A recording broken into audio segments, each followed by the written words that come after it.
Hello and welcome back to a Friday edition of The Damage Report with Brett Erlich. Oh, I'm so happy to be here. Bring in the funnies. If you guys want even more funnies, just to go through your entire day, not only are John and I on this show together now, but John will be on main show first hour as normal. But John and I get back together for a happy half hour later on today at 5 p.m. for people who watch our streaming networks. It was a fun episode. Members, you could just on demand it. Why was John on the show?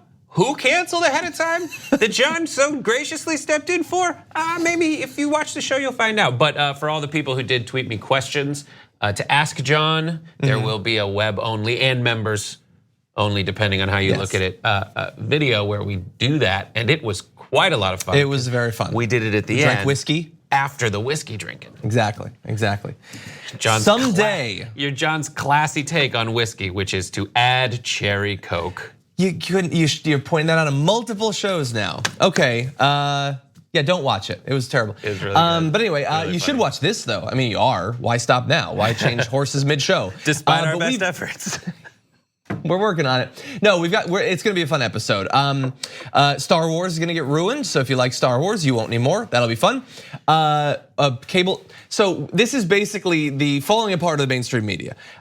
We've got a voice who says everyone in America should be forcibly injected with coronavirus, and we have perhaps the most embarrassing segment ever on CNN or MSNBC.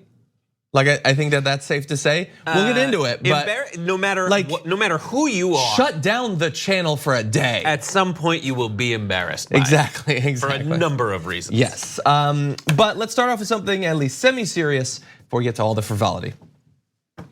Donald Trump had a little town hall last night where he was being asked questions by Fox News, and in that he let kind of a big bomb slip out. Take a look.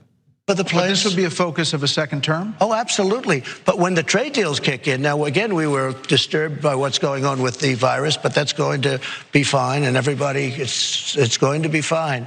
But that was a disturbance. But I will say this: when these trade deals kick in, and when the economy is the best economy we've ever had. It's nothing compared to what it's going to be when the trade deals kick in. But if you don't cut something in entitlements, you'll never really deal with the debt. We'll be cutting, but we're also going to have growth like you've never had before. We've never had growth like we're experiencing. We will be. So in response to Martha McCallum saying, yeah, but without cutting entitlements, you'll never cut the national debt down, which he'd been rambling about. He said, oh, we'll be cutting. We'll be cutting. Yeah, and so did he say that or did he not say it? Because we heard him say it, but you're about to hear a whole bunch of people say that he didn't say that. Yeah, play that over and over again until the election. That's all people need. That's one of the many things that people need to do, no matter who the candidate is. Over and over and over again until the election. Make the conversation about that. Make the conversation about you can't trust Trump to look out for you. And we'll give you more reasons to believe that a little bit later on. And by the way, we're not gonna dwell on, although I understand that one of the concerns over Joe Biden being the nominee is that he has previously said that those programs should be cut. So we'll go more in depth into that at some point. For today, we wanna focus on Donald Trump, but yeah, he said it. Now, today he's saying he didn't say that. He tweeted, I will protect your Social Security and Medicare just as I have for the past 3 years. Sleepy Joe Biden will destroy both in very short order and he won't even know he's doing it. So that last part, just get ready for the fact that if he's the nominee, he's gonna be portrayed and he will do some of the portraying that he will be mentally incapable of knowing what he's even doing. So that's what Trump is trying to put out there. Which is insane. And especially if you just listen to Trump's answer that we just played, it is a bunch of restarts because he doesn't know what he's saying. He doesn't know how to say it. He can't figure out which stupid ad nauseum repeated talking point he's going to bring out to these people who are asking him questions at the town hall, because it's a little different than what he's used to. Typically, it's just him doing his 2-hour stand-up routine for everybody. Nobody's interrupting. It's just whatever he wants. And he did interrupt a lot to say terrible, like stupid, jokey things. In that same event, I think he said about Obama, like, yeah, I had one conversation with him, and that was enough for me. And everyone's like, I saw him at a funeral. Hey, were your arms tired? He's like, have you seen him since? He's like, I saw him at a funeral and I said hello and goodbye. That's like Trump's quote.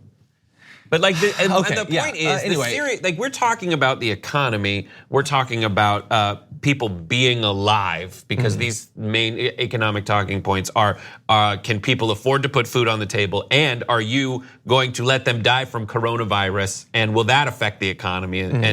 And he is not a serious person to be handling any of that. No, and yeah, as you said, it was just ad nauseum, like throwing up restart, and rarely has ad nauseum been as nauseuming. Yeah, he was asked about the national debt, which has gone up by like $3 trillion, even though he said he would wipe it out almost immediately. And he said, well, you know, the economy's the best ever, and oh, by the way, coronavirus, that really hit us. I mean, it happened after the $3 trillion, but yeah, that really did it. And then, well, when the trade deals happen, that's gonna be amazing and all that. But anyway, I wanna focus on the cutting Social Security, Medicare, and Medicaid. Stephanie Grisham responded to news about it by saying fake news. He was talking about cutting deficits, not entitlements.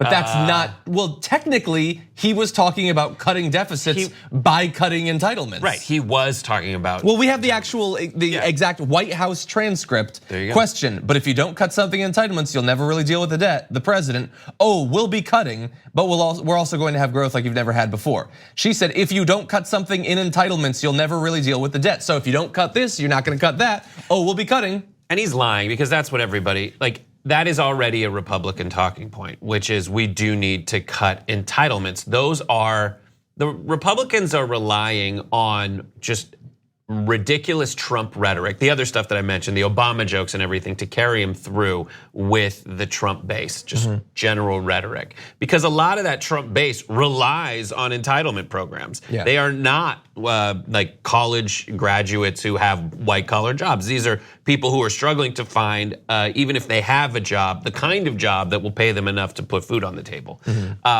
So that's where he's angling at with that, but I just, it's very frustrating. Yeah, look, he's on tape saying it, but honestly, like you don't even need that, because this is not a new thing. I know that he keeps saying, I'm always, just like he says, I'm gonna protect pre-existing conditions, even though they tried desperately to remove those protections. You remember his 2020 budget? Over the next 10 years, his budget proposal aims to spend $1.5 trillion less on Medicaid, instead allocating $1.2 trillion in a block grant program to states, so that's hundreds of billions of dollars in cuts, $25 billion less on Social Security, $845 billion less on Medicare, and that wasn't, you also had, headlines going around. Everybody should already know about this. Trump opens doors to cuts to Medicare and other entitlement programs. Like, that was 3 weeks ago, and now it's like, wait a second. He's gonna cut entitlements? No, he already proposed it in his budget. That's it. Now the budget hasn't passed, it likely won't pass in that form, but that is his goal. And he wants it so bad that he would put it in a budget that's not even going to pass. It's weird, because the reason, the talk about cutting entitlement programs has always seemed to be just a way to keep poor people down. But it really is a way to argue against Democrats who are raising taxes. Trump has lowered taxes. I think the priority for deficit handling for Republicans was only kind of something that hung on a discussion about taxes as lowering, like how expensive it is to have Democrats in office. And now that Trump is the person who is in office, who has given them tax cuts, no one really cares about the deficit anymore. No, they definitely don't. There is no Democrat to talk about. And what it has done, because it just seems like they have this zombie talking point they like to bring up. Who are they arguing against? Like, who are they arguing against? The only people they're arguing against are people in the financial sector who see like a potential recession coming and think that a way to reduce the deficit as a way to seem responsible in a coming recession is to reduce entitlement spending. Yeah, they don't care. They're barely pretending to care now. The second a Democrat gets in office, the Tea Party will come back and suddenly the national debt will be the most important thing in the world. Yeah, that's it. That's the cycle, we know it exists. Okay, let's turn now to a very different sort of topic. Funny on one level, sad in another. I've always liked Star Wars, but I like it less today, and I blame 2 billionaires for that. So Mike Bloomberg, after dropping out of the race and endorsing Joe Biden, he tweeted this out: "See you soon, Donald," and it was that scene of Obi-Wan Kenobi fighting Darth Vader in A New Hope. If you strike me down, I shall only rise up stronger, something like that. Exactly. So he is Obi-Wan Kenobi in this? No, that's bad enough. But Donald Trump, I mean, he wasn't gonna get memed by Mike Bloomberg. And so, just a day later, he tweets out this, Mini Mike, you're easy. Do we have the video? I don't know if we can play the video. If we have it, let's play it. I don't think we do. I don't think we can. And it's, so they very roughly Adobe premiered on the faces onto a Spaceballs clip. Yeah. And this was the interaction between these two people who don't understand Star Wars at all. It is, yeah. It's the clip for those listening to the podcast of when Dark Helmet is trying to swing his Schwartz at Lone Star, but Lone Star puts his hand on Dark Helmet's head and he can't swing at it. It is so stupid. The only accurate part about this, the memes of Bloomberg and Trump in the original Star Wars Obi-Wan versus Darth Vader is just how terrible that sword fight is. Yes, it is just a bunch of like kids in the backyard, like intentionally crossing swords. No, I was better. And then someone just being like, I don't need to win this. Yeah, no, it was pretty pathetic. So what I like about that, the only thing I like about that is that really does show how like, you know how like memes were like what young people did or whatever, and now anyone can make it. So like clever people might make some in the past, and now anyone can make them. The right, they make memes and they're very enthusiastic about it. If you go to if you watch like the Talking Points USA things, they have like panels on how great they are at making memes. And the best, but there's some what? The best memes are the memed Talking Points USA posters of just Charlie Kirk standing there and then something ridiculous. But there's something missing here. Like they were so jealous of how AOC could just rip people apart. And they want that. And they want to believe that they have that. And so when Trump tweeted the Mini Mike, you're easy, they all retweeted it. And you can look, Dave Rubin like literally died laughing. They all think like, oh, they got him. But no, AOC might like do a meme or something, but after getting them, it's a reference to the get. Just putting the video up, that's not anything. That doesn't mean anything. He says you're easy, but not in reference to the fact that he actually pointed something out that made Mike Bloomberg look bad or destroyed him in some way. It's literally just the meme. But they so fundamentally don't understand comedy that they think just a reference. Like if Trump just tweeted out an image of the Anchorman, he got him. There's nothing more frustrating than people who think that quoting a movie is a joke. By itself. It happens. I used to play, my friends were all like SC frat boy, like recent graduates, and they'd play volleyball. It was like that scene from frickin' Top Gun. I play volleyball, but yes. Beach volleyball, but it was just like, hey, way to go, loser. Like they're just, they think they're telling jokes, but you're just doing movie quotes. That's someone else's joke.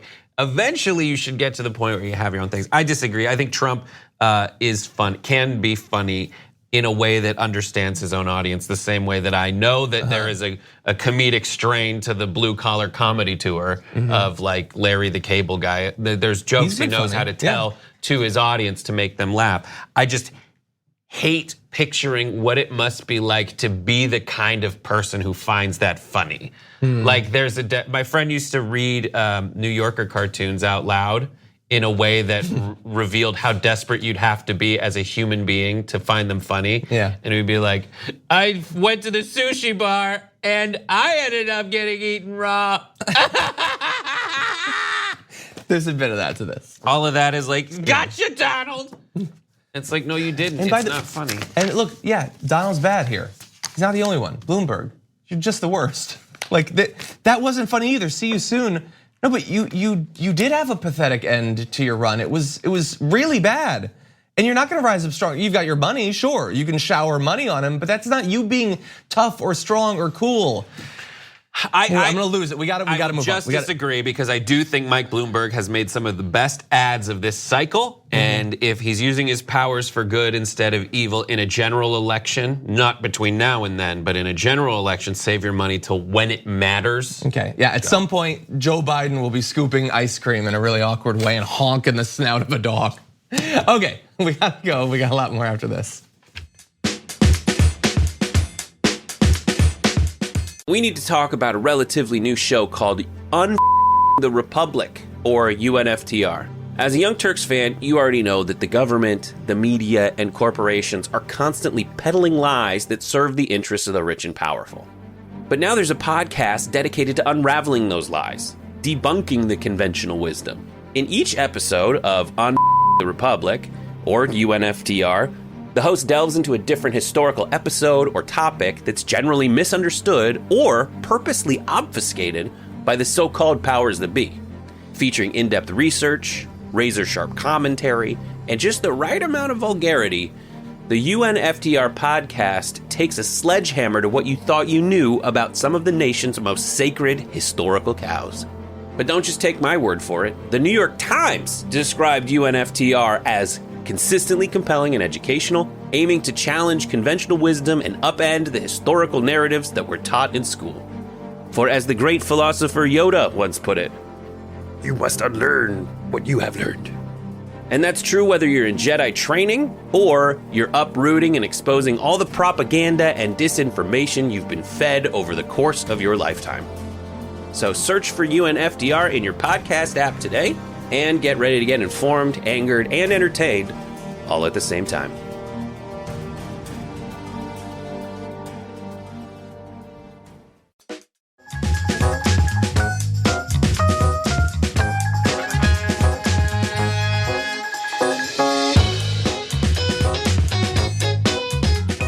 There is a lot on the line in this presidential election. One of the biggest things at stake is the possibility of finally doing something about the climate crisis. And one of the best plans that's been put forward to deal with it is the Green New Deal. And that is why I could not be more thrilled to invite onto the show our next guest, one of the architects of the Green New Deal and the Vice President for Data for Progress, Julian Brave NoiseCat. Welcome to the Damage Report.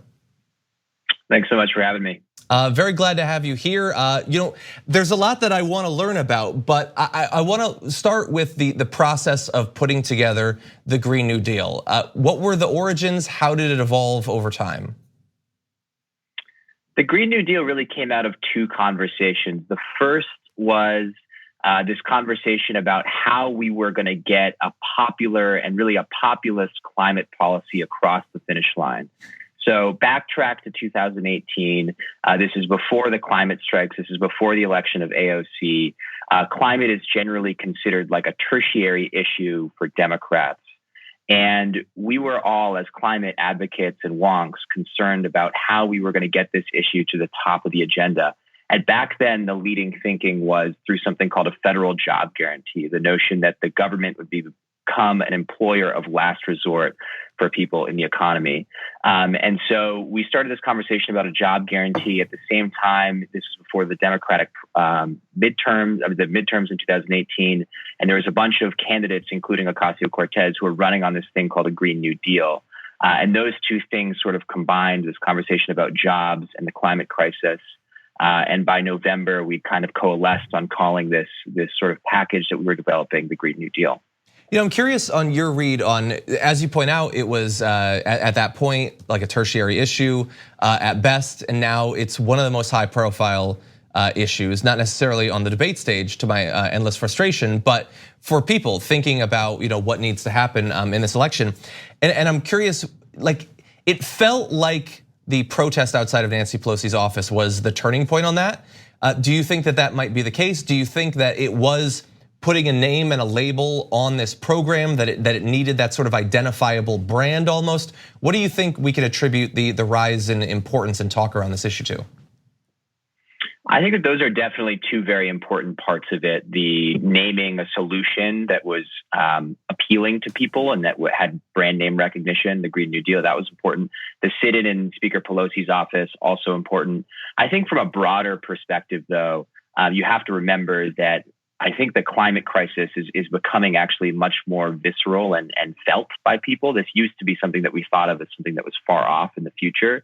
But then we saw a city that was called Paradise literally turned into hell on earth inside of 30 minutes. We saw thousands of people in Puerto Rico die. There are increasing wildfires across the West Coast and across the country, flooding, hurricanes, all sorts of natural disasters. And I think that people are seeing these things coming closer and closer to impacting themselves and their lives, or have been touched by these disasters. And I think that is making this threat of climate change feel so much more imminent. At the same time, I think that the rising activism of this, so the climate strikes, the Sunrise Movement, really the youth-led push to do something about climate change, which has finally broken through, has sort of made people sort of wake up to this crisis. And then lastly, I think that there have been some moments of really important research and reports and synthesis of the latest science that have come out. In particular, the United Nations report on warming of 1.5 degrees Celsius. This is the document that led to people talking about that we have 12 years thing. Mm-hmm. I think some of your listeners and viewers might have remembered that we have 12 years thing. That report in of itself seems to have created a moment that lurched a lot of the key sort of communicators on this, whether that be scientists or experts or politicians, to really start ringing the alarm bells because it is an alarming situation now. And I think those things combined have sort of brought climate into this new moment of importance. You know, so as we've been saying, a lot of people have been talking about it, even on the news, although I've seen some, at least last year, some analyses saying that it looked like Fox News was talking about it more than CNN and MSNBC. Probably, I'm gonna go out on a limb and say not in a productive way. So how have you felt, how have you reacted to the sort of strike back against the Green New Deal, the way the right has been talking about it, some of the misinformation that's been spread? This is a really concerning issue, I think, for everyone on the left side of the aisle. For so long, the debate on climate change was defined by, belief or disbelief. You had one side that was saying the science is real, and another side that was effectively tinfoil hat people who are saying, this is all fake.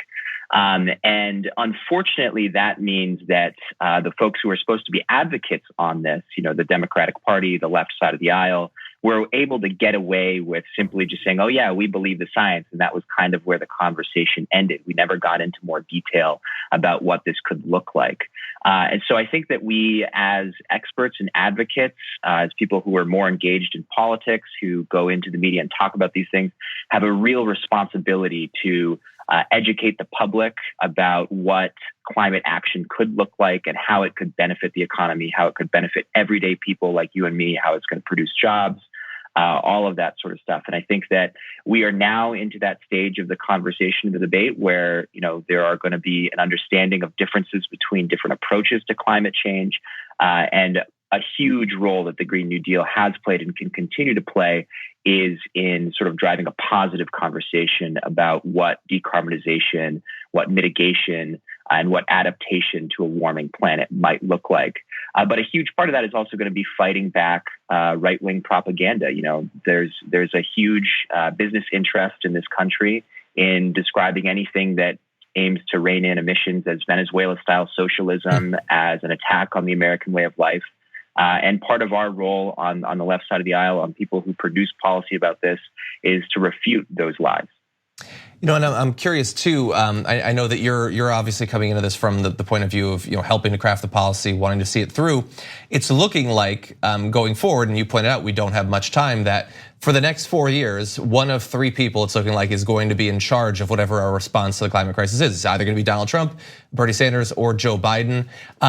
What do you think about those three possible futures when it comes to what might happen with the Green New Deal? So there's only of those candidates one who has endorsed the Green New Deal, and that is, of course, Senator Sanders. He has a $16 trillion climate plan that aims to produce immense amounts of jobs, to rein in emissions, and to really remake the infrastructure of this country into clean and green infrastructure. So I would say that Senator Sanders has the best and most ambitious approach to the challenge.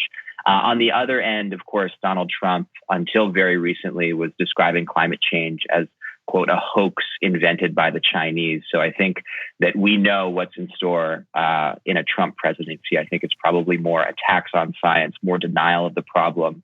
And that really effectively just means that we dig ourselves deeper and deeper into a quite apocalyptic hole. Because this issue, unlike other issues, isn't just one where it festers over time and it remains the same in 2024 as it is in 2021.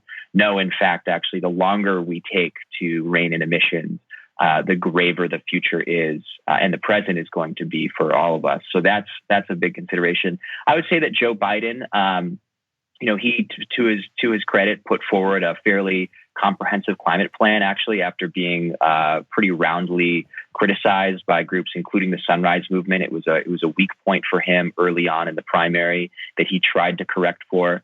My biggest concern is that Biden is a little bit too close to some of the fossil fuel corporations and interests, and that unlike Senator Sanders, he would be, I think, unwilling to take on some of those more vested big oil money in our politics. And my personal view is that in the same way that if you wanted, healthcare reform, there's no way to do that without taking on big pharma. If you want climate policy, if you want climate action, and certainly if you want a Green New Deal, there's really no way to do that without taking on big oil. I am right there with you on that. Julian NoiseCat, thank you so much for joining us on the show today. Thanks so much for having me. I'm gonna take a short break here. When we come back, the coronavirus, it's a tragedy, possibly requiring drastic action, but CNBC has exactly the wrong sort of drastic action after this.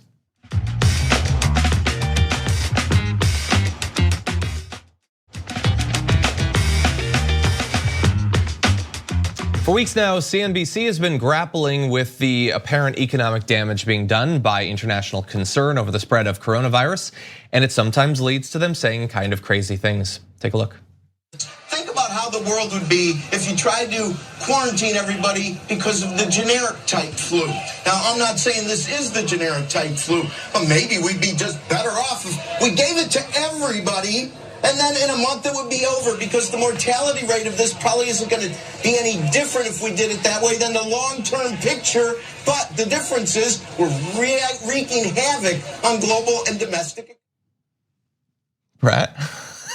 So that was Rick Santelli apparently saying, correct me if I'm wrong, that it would be better for the economy, which is after all the ultimate good in the world, that we infect everyone in America with coronavirus to get it over with. But this is everything. What you just saw was everything. Was I being unfair there? Is that what he said? It's like the theme of the last week has been people being so, and maybe the last 2 years, 3.5 years, it's people being so disconnected from reality and people crawling so far up their own philosophical buttholes that they forget what it's like outside of their own philosophical buttholes. And then they're just talking out their butts. Yeah. And that's what's happening. They're peering through it like this and they're like, maybe we should kill everybody. How are you doing? That's something. So, by the way, did you know that he's the guy that's widely credited as causing the beginning of the Tea Party? Yeah, but that's it. I mean, it's just, but that's the argument. The argument is a dispassionate, the scary capitalist argument is a dispassionate appraisal. God, there's so much to say about this. Is a dispassionate appraisal of the situation and do whatever is best economically. Yeah. And what's best economically for all the people he represents, especially as we further financialize the economy, so that people who are, there's only 48% of America owns any stocks to benefit the 48% of those people and disproportionately just the top 1% of which own 90% of right, exactly. 80 or whatever. We should let people die. Actually, we should make people die. Not let. We're going to inject them with it. This is just a thought experiment. And just to be clear, let's continue with this experiment. The WHO currently estimates off of incomplete data that the coronavirus death rate is 3.4%. The US Census Bureau estimated the population for the country last July was 328 million, which means that his proposal would kill 11 million Americans. And 3.4% seems like a lot. If that's what the WHO is coming up with, it probably factors in underdiagnosis. You would assume, yes. And so, the thing that I like about that is that generally, right wingers on TV say crazy things, but they sort of hold it together and seem a bit journalistic. I like that he's standing in a crazy room and he's being as crazy as his idea actually is. And just something else, this is the reason for progressivism. My best friend, no offense, in the world is a wanton capitalist. But he's a wanton capitalist, and when I talk to him about regulations, he's like, there should be no regulations about anything. And this is the reason for progressivism. Anything. And his argument is, listen, if a product kills someone, they're gonna stop making it.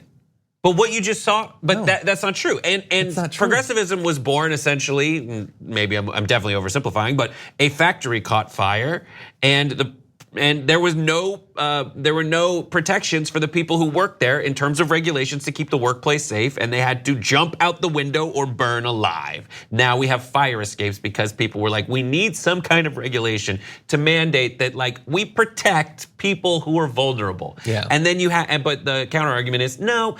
They would do that voluntarily because it would benefit them somehow economically. But the truth is, it's not okay if these people die. Yeah. If anyone dies because of this, and built into the legal system, then I'm sure that guy knows a bunch of lawyers, is if someone is culpable for someone else's death, we should probably hold them accountable. But this guy's like, maybe we should just Yeah. By the way, like Don Jr. had said, the Democrats want millions of people to die just so it'll hurt Donald Trump. He seems to be saying he wants millions of people to die because it'll help the economy.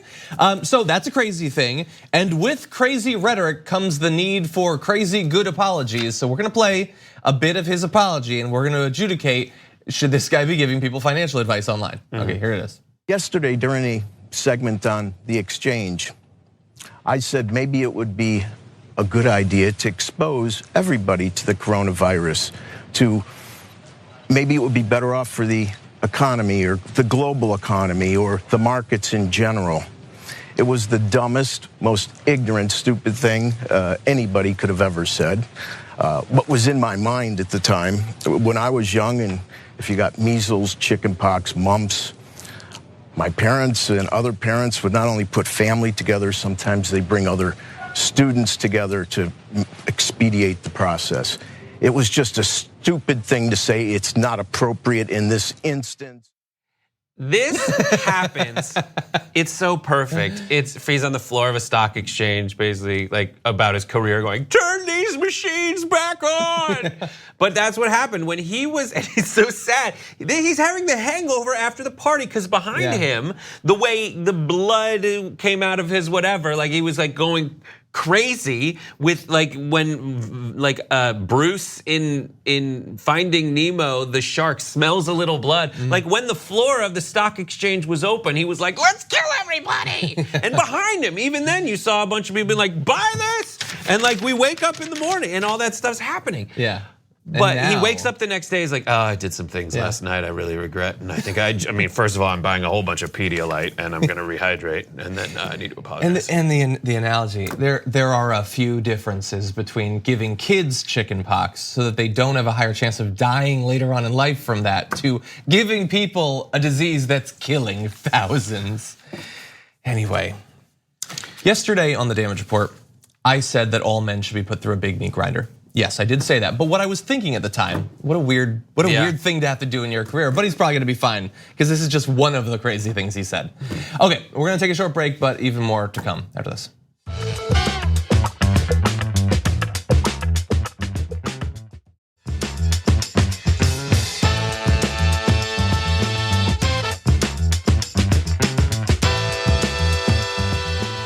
Mike Bloomberg spent so much money in his presidential run that we need some way to understand that, some way to visualize it, some way to process it. I think the best way that I've seen is the TikTok rice thing. Here's the worst. See it as a possibility if he wants to spend $1 billion beating this guy, he could do it. Absolutely. Somebody tweeted recently that actually with the money he spent, he could have given every American $1 million. I've got it. Let's put it up on the screen. When I read it tonight on social media, it kind of all became clear. Bloomberg spent $500 million on ads. U.S. population 327 million. Don't tell us if you're ahead of us on the math. He could have given each American $1 million and have had lunch money left over. It's an incredible way of putting it. It's an incredible way of putting it. It's true. It's disturbing. It's not true though, because that's not how numbers work. He could give $1.35 something, $1.30, $1.35. That's not how millions work. But that wasn't like a YouTube clip. That wasn't like a comment a Twitch streamer made like while they were busy doing something. That was a segment on the news. We have On this show, you have, in terms of producers, you and 2 other people. Even with that, so Angel and I write lower thirds for various shows. There is someone who makes them in the CG machine. I can't see who's on it today, but you look up and someone's copying it. There's another set of eyes. And many times after I reread my own things and send them in, I still don't catch something, but there's still someone going like, oh, that's stupid. And on a show like that on MSNBC, the sheer number of people who have to, maybe she sent in the graphic, she sent it to a producer. A high-ranking producer who probably said, can we please go make this graphic? And then someone else looked at it. Someone copied and pasted it. Someone had it all prepped. A person makes the graphic, a person loads the graphic. Somebody would notice it here. They have to have 10 times as many people. They had to have a meeting about it. What are we doing? Oh yeah, what elements do we have for this show? Yeah, we got this one. Let's see how that works. And when I saw this, it made its way around our Slack channel internally today. And my response was, oh, the humanities majors. There are no math majors working at MSNBC for sure. You got to go down around the hall and take a cab downtown to get to CNBC for that to happen. I want to be clear though. I think there's 2 people here who I feel bad for. So one is Mara Gay, the woman who was in the clip, mostly because she tweeted after the fact, buying a calculator, BRB, with the monkey covering the eyes. Okay, well, if you post that afterward, then you're great. I love you again. Yeah. She's back and also, by the way, the person who originally put out the tweet, I don't know, maybe if we put up the video, you can see the tweet again. That person, I noticed all of their social media, their website is all private because they are probably being attacked nonstop, which, look, I don't know anything about Makita Rivas. I don't. I'm going to assume though, that what was meant by this was, I want you to know the cost to this and what could have been done, and many people have been expressing that thought. Yes, the math was wrong, but I believe the sentiment was right, so let's not harass someone into having to exile themselves from the internet. Now, Brian Williams, he has not put out a funny tweet. And he said he's gonna pretend that math was accurate. So he's the villain, I think, at least up until this point. He's funny too, man. Brian Williams is funny too, so he could drop a joke. He'd have to. Let's see a tweet, maybe a Star Wars gif or something. Come on, save your reputation, man. I mean, he's still in purgatory on the 11th hour. When you had the evening news, and now you're like, is Lawrence O'Donnell done? Can I come out of my hole? That's a problem. Yeah, that's true. Okay. That's true. But it bears there are many other tweets out there whose math holds up, like how many 10 Flint, Michigans you could fix with that. And so he did spend a lot of money. Let's not forget that. It was literally all in vain. Yeah. All it did, maybe if you're trying to find the silver lining, is prove, no, you cannot buy an election. Thank goodness. Yeah, and it's also a reminder that Brian Williams is not the villain, okay? And certainly Makita and Mara are not. Bloomberg's the villain, okay? Anyway. You're telling me the billionaire news conglomerate owner is the villain? Dun, dun, dun. Okay, we're gonna take a short break. When we come back, garbage people of the week.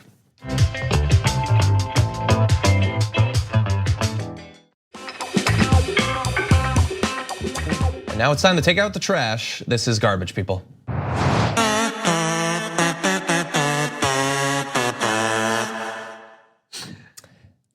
Brett's here with me. We've each chosen one garbage person. I'm gonna go first, partially because I have a video, which we don't normally have. Do it. And I'm very worried that we've chosen the same person. But first I wanna let you know who my garbage person is. It is this woman, Hillary Rosen. You already know why, but in case you don't, here's why. Referenced Dr. Martin Luther King before, saying that he said from the Birmingham jail that we should be concerned about white moderates. That's actually not what Martin Luther King said. What he said is we should be worried about the silence of white moderates. Are you kidding me? Nina, wait. No, she's making a language point. What he said was we should worry about the silence of white moderates. And what we have in Joe Biden is a man who is not silent. The Reverend Chris, what Reverend Dr. Martin Luther King Jr. was talking about, he said it is the point that the white moderate wants things to be comfortable, and instead of focusing in on that, the bigger threat is not necessarily the white KKK member, but more the white moderate that is more comfortable with keeping things the same or pretending like there is no tension. Don't use Martin Luther King against Joe Biden. You don't have that. You don't have that standing. First of all, I'm sorry, you don't. Don't tell me what kind of standing I have as a black woman in America. How dare you? You have a lot of standing as a black woman in America. You don't have the standing to attack Joe Biden using Martin Luther King's words. What are you doing? If that had been me, somehow, I would have finished the segment, unclipped my mic, walked out a window. Just Tom End out the. Yep, just no prep. God, that was so uncomfortable. I didn't make it through the whole video. While Nina was talking. Have you gone mad? This ties exactly into. Have you thrown her away? I forgot. Oh well, yes, I do want to read her apology, but here's her. You belong in here, you know you do. Really fast, her apology. It gets worse. Her apology. On air Thursday, I said my colleague Nina Turner didn't have standing to use MLK Jr. That was wrong. I am sorry for saying those words. Please no need to defend me and attack angry black women. They have standing. I always need to listen more than I talk. We rise together. Don't reference angry black women. And if there is a President Biden, we will get a government-funded Twitter edit button. Like, good God, that you can see there's follow-up apologies that get better, but that's the fingerprints of idiocy and mistakehood. There were some cuts, more like editing many times to get it just right, and not getting it anywhere near right. Oh man, you can't do what she did. There's 2 spaces before angry black woman, which means she probably like stood there for a second going, what should I do? I mean, I don't know. It's so utterly wrong about what was actually in that letter, and horrible even if it hadn't been wrong. It's every movie where the car careens off the cliff and like ends and they look over and go, they might have survived. And in that moment, like the biggest explosion you've ever seen off the edge of that cliff, man. That is so rough. You know who's cringe. Terrible? Bernie bros. They're so rude. They're so arrogant. I mean, I think there's obvious stuff that we're not going to get into, like the obvious thing about telling Nina Turner she has no standing to talk about MLK, then following up with the black one. And she's wrong about what's in it. The 700 and yeah, it was comfort versus justice were the things like, and it's true. And I've told you that. I just don't think, and I wasn't very familiar with this quote, but I was just like, it's not bad enough for the people that progressives need right now, maybe, is part of the conversation. But like, what a classic Joe Biden side tactic to take. We've seen it. I made a video where it's like, Joe Biden, vote for someone else. Where when someone confronts him with a very real issue, he's like, step back, Jack. Exactly. And it's he like, would no, say that. Hear them out, value their position. My garbage person is the generic news pundit.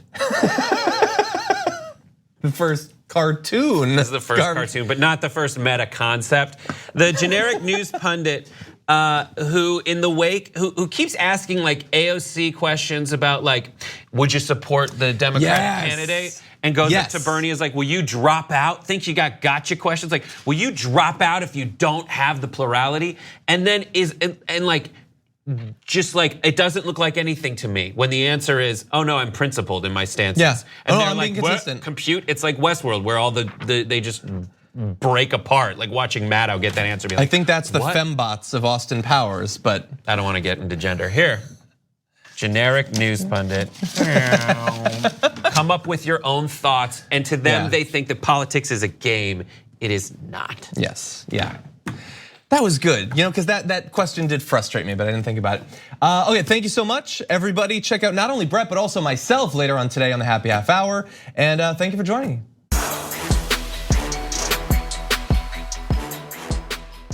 Thanks for listening to the full episode of The Damage Report. Support our work, listen ad-free, access members-only bonus content, and more by subscribing to Apple Podcasts at apple.co/TYT. I'm your host, John Adarola. I'll see you soon.